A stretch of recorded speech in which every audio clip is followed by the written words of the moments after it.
going through the Discourse on Method by Descartes, using the Hackett edition here. We come at last to the exciting method of doubt in part 4 of the Discourse. Now, I will probably have to go through part 4 rather slowly and take several videos to get through it. In this one, we might not get farther than the first bit about what is the criterion for doubt. Descartes says, "I do not know whether I ought to tell you about the first meditations I engaged in there, for they are so metaphysical and so out of the ordinary that perhaps they will not be to everyone's liking. And yet, in order that it should be possible to judge whether the foundations I have laid are sufficiently firm, I find myself in some sense forced to talk about them." The whole point now is to establish a solid foundation for knowledge.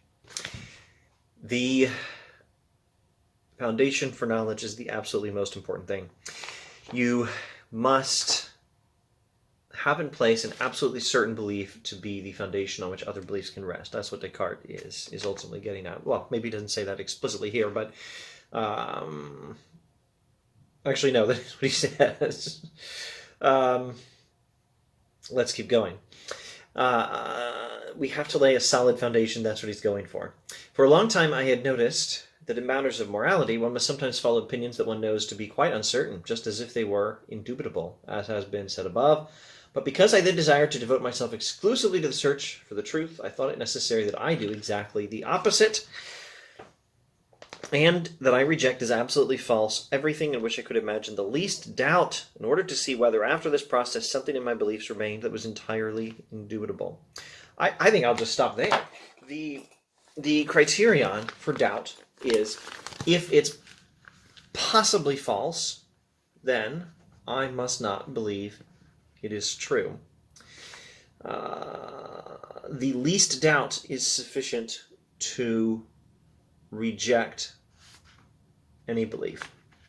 Now, this is a sifting process. He's using doubt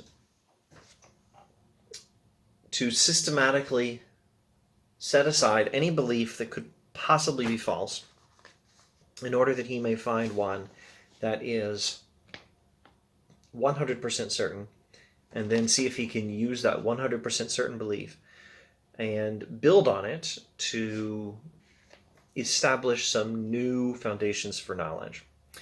Well, sometimes I say the word foundation, and I mean the first layer of the foundation, but in one manner of speaking, it's not just foundation in the absolutely certain belief, and then you build on it with some other beliefs, and those are like bricks built on the foundation.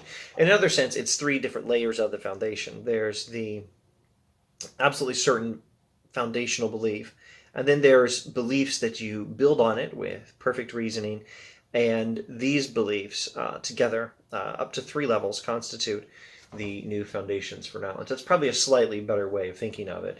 It's not one foundation and one absolutely certain belief, but it's a 3-layer foundation of beliefs. And I say 3, and I say there's 2 layers built on the one absolutely certain bedrock belief.